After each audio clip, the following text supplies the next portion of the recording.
So hello students, welcome to science room. Class 6 की NCERT है science की, उसका चैप्टर सेकंड है, उसकी एक्सरसाइज आपको करवाऊंगा आज। चलिए स्टार्ट करते हैं। ये देखिए पहला question, name the major nutrients in our food. ठीक है, न्यूट्रिएंट्स बताने हैं मेजर।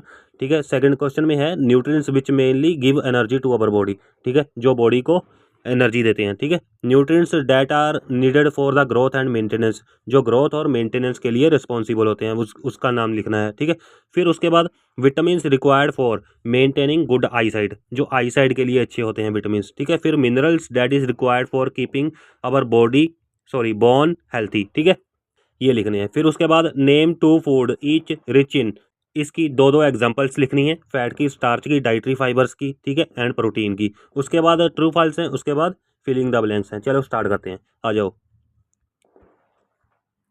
ये देखिए पहला question, name the major nutrients in our food. ठीक है, हमारे फूड में मेजर न्यूट्रिएंट्स कौन से होते हैं? तो पहला होता है कार्बोहाइड्रेट, फिर प्रोटीन, फैट, विटामिन्स। उसके बाद रोगेज एंड वाटर भी पढ़ा था ना हमने, सारा कुछ पढ़ा हुआ है। ठीक है, बस नेम लिखने हैं। उसके बाद सेकंड क्वेश्चन आ जाओ, नेम द फॉलोइंग। तो इसका नेम लिखना है nutrients which mainly give energy, जो एनर्जी देता है बॉडी को। ठीक है, उसका नाम है कार्बोहाइड्रेट।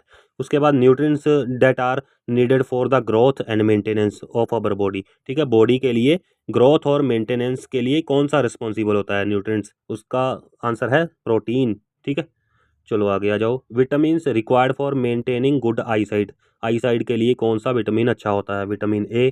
ठीक है, minerals that is required for keeping our bones healthy, हड्डियों के लिए कौन सा अच्छा होता है? विटामिन डी उसका आंसर है। ठीक है, आपने कई बार सुना होगा या कई बार किसी को बात करते हुए देखा होगा कि धूप में बैठ जाओ विटामिन डी मिलेगा, वो हड्डियों के लिए अच्छा होता है। ठीक है, उसके बाद आ जाओ question third, name two food each rich rich in. ठीक है, रीच नहीं, रिच इन।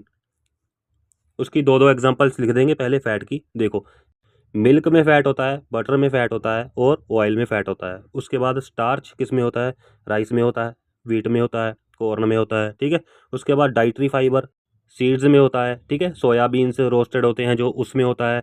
इसके अलावा फ्रूट आपने एक खाया होगा मैंगो, उसमें डाइटरी फाइबर होता है। ठीक है, उसके अलावा शकरकंदी में होता है, स्वीट पोटैटो में। ठीक है, उसके बाद आ जाओ प्रोटीन किस में होता है?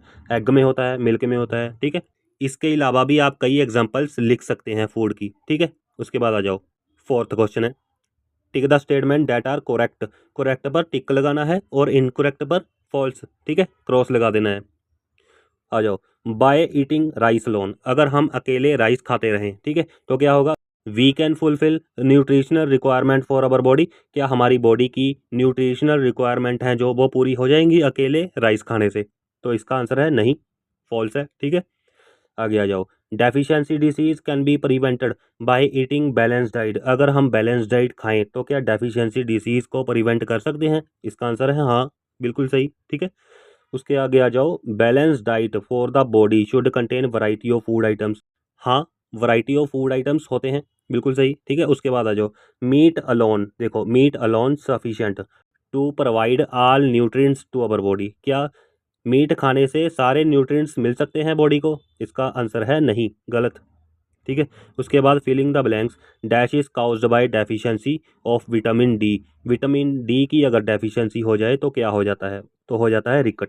ठीक है, उसके बाद आ जाओ, deficiency of dash cause a disease known as berry berry, berry berry एक डिसीज का नाम है, किसकी कमी से होता है? वो विटामिन B1 की कमी से होता है। ठीक है, फिर deficiency of vitamin C caused disease known as dash, vitamin C की अगर डेफिशिएंसी हो जाए तो क्या हो जाएगा? तो हो जाएगा स्कर्वी। ठीक है, उसके बाद night blindness is caused due to deficiency of dash in our food, अगर हमारे फूड में विटामिन ए की कमी हो जाए तो नाइट ब्लाइंडनेस हो सकता है। ठीक है, ये थे सारे के सारे 5 क्वेश्चन। आई होप आपको समझ आ गए होंगे। इसके बाद हम जो वीडियो लेकर आएंगे उसमें चैप्टर थर्ड करेंगे। तब तक के लिए पढ़ते रहिए। ठीक है, चैनल को सब्सक्राइब कर दीजिए, शेयर कर दीजिए। चलिए मिलते हैं नेक्स्ट वीडियो में।